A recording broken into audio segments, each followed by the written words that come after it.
अस्सलाम वालेकुम, मैं हूं आपका होस्ट डॉक्टर समर हमदानी। आज गुफ्तगू में हम बात कर रहे हैं हज़रत इमाम हुसैन और करबला के दिल दहला देने वाले वाक़या के बारे में, जो कि 1 से 10 मुहर्रम 61 हिजरी में पेश आया।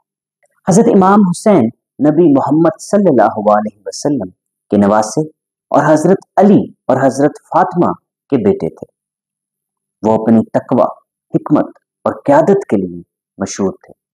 अपने भाई इमाम हसन की वफ़ात के बाद हुसैन नबी सल्लल्लाहु अलैहि वसल्लम की फैमिली यानी कि अहले बैत के सरबराह बने और उनकी विरासत के मुहाफिज भी। यजीद का अरूज।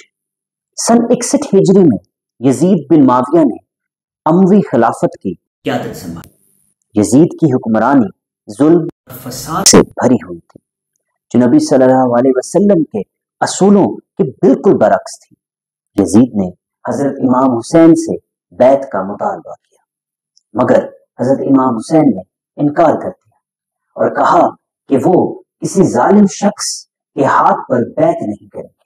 सफर करबला। हजरत इमाम हुसैन ने 8 जिलहज 60 हिजरी को मदीना से कुफे की तरफ सफर शुरू किया। यहाँ तक कि सफर में इनके साथ बहुत से अफराद मिले जो इनकी हमायत में थे। 2 मुहर्रम 61 हिजरी को इमाम हुसैन और इनके साथी करबला पहुंचे। उमर बिन साद की क़यादत में यजीद की फौज ने इन्हें घेर लिया और फरात दरिया तक रसाई को बंद कर दिया, जिससे पानी की फराहमी रुक गई। जैसे जैसे दिन गुजरते गए हालात बदतर होते गए। सख्त हालात के बावजूद हजरत इमाम हुसैन और उनके साथी मजबूत रहे। 7 मुहर्रम को पानी की फराहमी सख्ती से रोकी गई, जिससे इमाम हुसैन के कैंप में शदीद प्यास और तकलीफ फैली, जिनमें औरतें और बच्चे भी शामिल थे। शब आशूरा 9 मुहर्रम की शब, जिसे शब आशूरा कहा जाता है, हजरत इमाम हुसैन ने अपने साथियों को जमा किया और उनसे बात की। हजरत इमाम हुसैन ने अपने साथियों को मौका दिया कि वो चले जाएं, क्योंकि यजीदी फौज इनके खिलाफ जंग करने लगी थी। ताहम इनके वफादार साथियों ने रहने का इंतखाब किया, जो उनके हक और इंसाफ की जंग में इनके अज़म को जाहिर करता है। रोज आशूरा 10 मुहर्रम रोज आशूरा जंग का आगाज हुआ। तादाद में कम होने के बावजूद इमाम हुसैन के साथी बहादुरी से लड़े। एक एक करके वो शहीद होते गए, जिनमें इनका बेटा हजरत अली अकबर, भतीजा हजरत कासिम और भाई हजरत अब्बास शामिल थे, जो बच्चों के लिए पानी लाने की बार बार कोशिश करते रहे। शहादत इमाम हुसैन।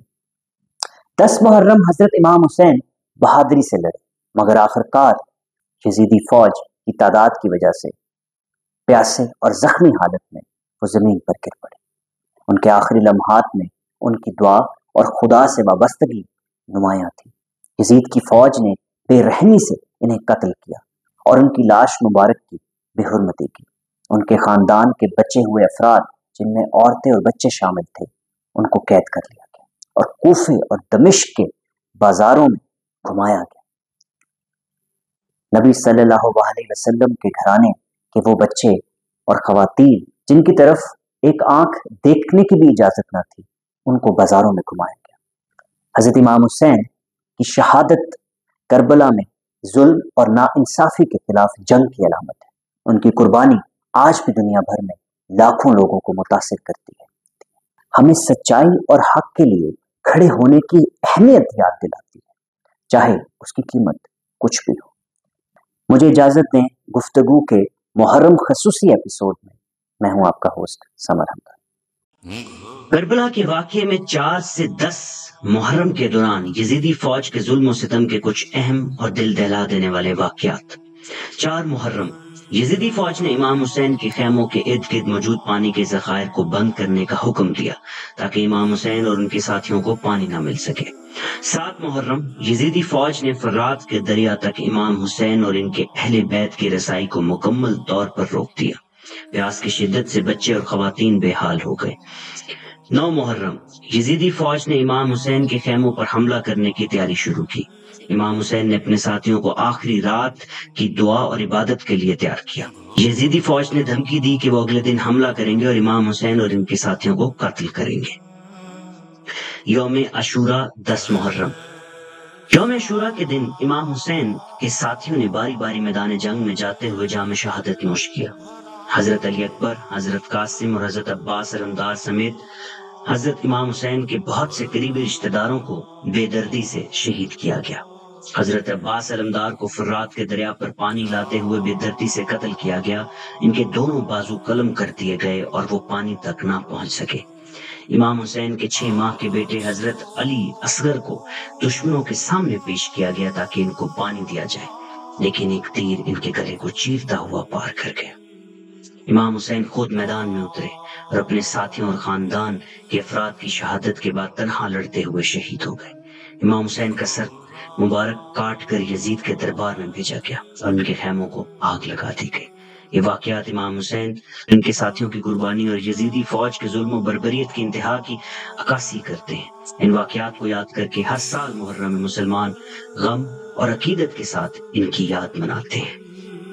گھر کو کل جا یا